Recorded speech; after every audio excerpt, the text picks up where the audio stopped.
Indiana baseball hit the ball hard and got a lot of men on base, but couldn't break through with a multi-run inning on Saturday and allowed Abilene Christian to even the weekend series by taking the middle game 8-4. The media met with head coach Jeff Mercer following the game. So, Coach, your hitters had some good contact today, but just kind of couldn't break through with a lot of runs. What happened from your perspective? Yeah, I just told them, we hit the ball hard several times, and that's the expectation. I mean, the expectation is that we hit the ball hard consistently. I told the guys before the game, it's going to be a north wind. It's going to be a different style of game that we're going to have to be able to play. And so it's not going to be one of those games where we're going to, hit a bunch of homers, especially to left field or the center field, and we're going to have to string at bats together, and we didn't do that. And anytime you have conditions that are different, and that's what we talked about it before the game and after the game, is you're going to have to play the game the way the game is required to play. And they're hammering the ball down and away. You're going to have to hit the ball the other way for the righties. I thought lefties probably got more pitches to hit into their pull side of the field. And so offensively, we had first and second. We had an opportunity early to get picked off second base. We didn't follow the rules there, and so we have bases loaded, and we get in between timing. I'm striking out, and then we don't capitalize it. There's a first inning there where the guy doesn't walk a lot of guys, and he walks two guys. Then we got first and second later in the game when it's still tight there, and we pull off a ball, weak contact, and we get blown up by a fastball on the first pitch. And then we pinch hit and we take a breaking ball in the middle of the plate for strike three. And so those things you're just going to have to be able to persevere and have direction and stay on time. And we didn't do a good job of lining up consistently and playing the game the way the game was required to win. And so consequently, you don't break through offensively and be able to score the runs that we're accustomed to scoring. And it's frustrating because we've been multifaceted enough to be able to score. We've worked really hard to be able to score even when the conditions aren't as conducive. Krause hammers that ball to left at 102, 103 and right into the wind, and it's just the way that it goes sometimes. But we didn't do a good enough job in totality of stringing at bats together, adapting, learning, and applying it in real time to break through. And that part's frustrating.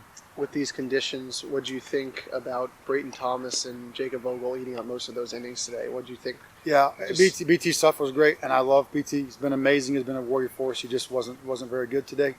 Wasn't competitive. When he's done a good job of, and he's got really good stuff. And guys that have really good stuff, sometimes they'll lose one and he'll walk a guy, and we all it happens, right?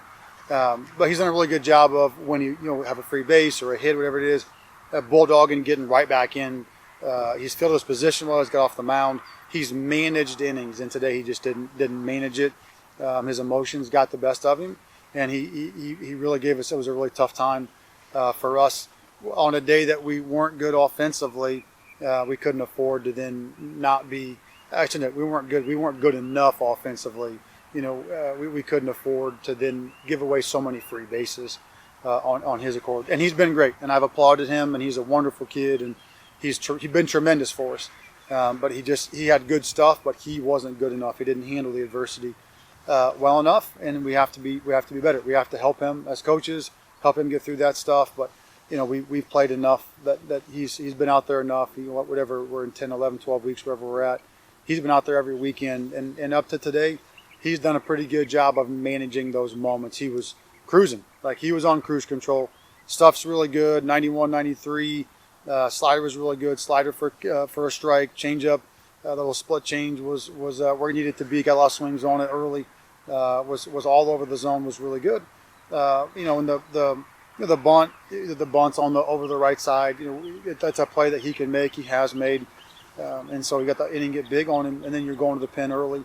I think Jake probably loses his posture a little bit on righties, and that's why he cuts balls to righties. And we've talked about it. His velocity is better against lefties than against righties. The fastball properties are better against lefties. He loses his posture and gets around the outside of it to righties. I think that's why you probably see the difference. The guy homers he hung a breaking ball to that guy. I thought he could have beat him earlier with the fastball, but the fastball wasn't as good, and so you go to the breaking ball and he homered it. So they weren't good enough on the mound to be able to do that. I thought the best guy was Ivan. I know he hung the slider that gets homered. The same guy that homered Vogie hung a slider there. But he came back and he responded and he adjusted and he threw 2 or 3 really good sliders again. He's got that like vert lift slider.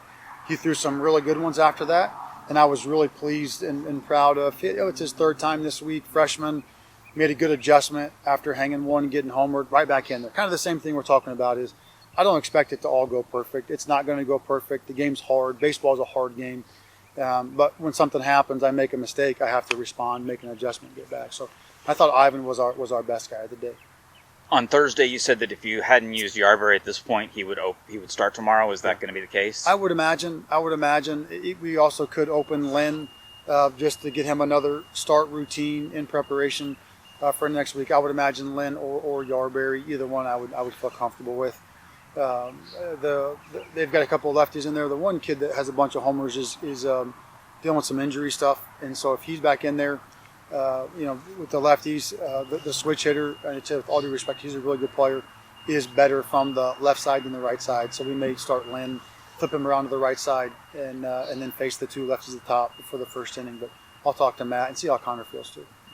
Can I ask you towards the later innings? Wilmore exited. You had Stewart in there also. What was the update with what went on there? He got hit by that pitch in his foot, and his foot was bothering him. They'll probably go take an X-ray night just to be safe. I don't.